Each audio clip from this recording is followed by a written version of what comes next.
On the last day of the festival, Jesus stood and said in a loud voice, "Let anyone who is thirsty come to me and drink.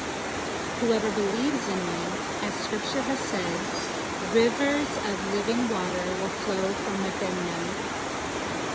By this he meant the Spirit whom those who believed in him were later to receive. Up to that time, the Spirit had not been given, since Jesus had not yet been glorified. John 7:37 through 39. Today, when we believe and accept Jesus, we have the Holy Spirit in us, like a rushing, flowing, living river. Amen.